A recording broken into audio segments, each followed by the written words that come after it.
Marie-Béatrice Levaux, bonjour. Bonjour. Vous êtes présidente de la Fédération des particuliers employeurs de France. Alors, vous allez déjà nous dresser un état des lieux du secteur des services à la personne actuel en 2010, fin 2010. En ce qui concerne, je dirais, ce que je représente, c'est-à-dire 3,5 millions de particuliers qui emploient à domicile et puis 1,7 million de salariés qui sont employés directement par ces particuliers employeurs, c'est-à-dire 86% du secteur des services à la personne. Il y a deux choses importantes. La première, c'est que c'est un secteur qui a continué à croître l'année dernière alors que nous étions dans une situation de crise importante. Et ce que nous pouvons dire aujourd'hui, c'est que les familles n'ont pas licencié leurs salariés l'année dernière et que nous avons gardé un taux, on va dire, d'emploi qui a encore eu 2% de croissance en 2009. Donc je pense qu'on peut se satisfaire et être assez fiers finalement que nos particuliers, nos familles aient continué à recruter et à déclarer leurs salariés, ça c'est très important, même si leur budget était plus contraint. Alors actuellement, on parle beaucoup de la loi des finances qui est en étude, qui va être votée. Votre vision pour 2011 de ce même secteur ? Si vous me dites quelles conséquences du dispositif de suppression de la seule exonération de charges pour les particuliers employeurs en 2011, je vous dis elle est catastrophique. C'est-à-dire si nous nous retrouvons l'année prochaine sur ce salon avec un bilan et que la situation n'a pas évolué dans les prochaines semaines, nous serons très certainement en train de vous dire que le secteur des particuliers employeurs a décru. Et que certainement, on est à peu près autour de 200 000 emplois détruits potentiels et surtout des heures qui ne vont plus être déclarées. Et c'est ça les vrais enjeux dans notre secteur. C'est tant l'emploi que le nombre d'heures déclarées, celles qui le sont moins, celles qui ne le sont plus du tout. Et c'est 5 millions de personnes finalement qui sont aujourd'hui, je dirais, concernées par une situation dramatique, c'est-à-dire une augmentation automatique et brutale au 1er janvier 2011 de 12% du coût horaire de l'emploi familial.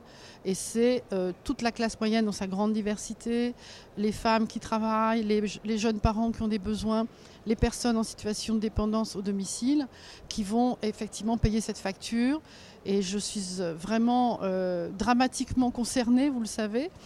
Je pense qu'aujourd'hui, on ne peut pas dire que le budget de l'État sera équilibré avec le budget des familles.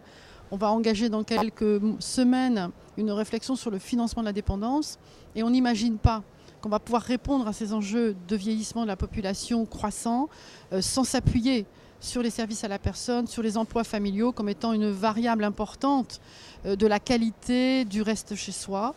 Et je pense que ce sont des éléments contradictoires, destructeurs, qui sont en train d'être posés pour un résultat pour l'État qui sera certainement très faible, puisque aujourd'hui c'est 10 milliards de salaires versés par tous les particuliers employeurs. C'est près de 6 milliards de cotisations qui sont renvoyées aux caisses de sécurité sociale, aux caisses de retraite complémentaires pour nos salariés, la formation professionnelle. Et ce sont ces dégâts-là qui vont être également très importants si, par exemple, nos salariés ne sont plus, je dirais, déclarés qu'au forfait, c'est-à-dire sur la base du SMIC. Alors, il faut savoir que dans notre secteur, c'est près de 10,50, 10,80, 11 euros net de l'heure qui sont négociés dans les contrats entre particuliers. On termine sur une note positive. Vous aviez Bien un sûr. message à transmettre Oui. à tous ces particuliers employeurs de France. D'abord que nous les portons, nous les défendons. Et nous ne les défendons pas dans une vision, je dirais, corporatiste. Nous défendons vraiment le sentiment que c'est véritablement les enjeux sociétaux, des enjeux importants pour l'avenir qui sont concernés par ce petit dispositif qui pourrait apparaître comme léger, qui pourrait apparaître comme anecdotique dans les enjeux actuels, mais qui va toucher de manière extrêmement, je dirais, profonde le cœur des familles. Et je crois que nous allons perdre la confiance envers le CESU. Alors nous n'allons pas baisser les bras, bien sûr. Nous allons continuer, nous allons travailler, nous allons continuer à accompagner nos particuliers employeurs et nos salariés. Nous ouvrons d'ailleurs le grand chantier de la négociation sur la santé au travail en 2011 avec nos partenaires sociaux. Et c'est donc aussi un signe très important en matière de professionnalisation. Marie-Béatrice Levaux, je vous remercie. Je rappelle que vous êtes la présidente de la Fédération particuliers employeurs de France, la FEPEM. À bientôt. Merci.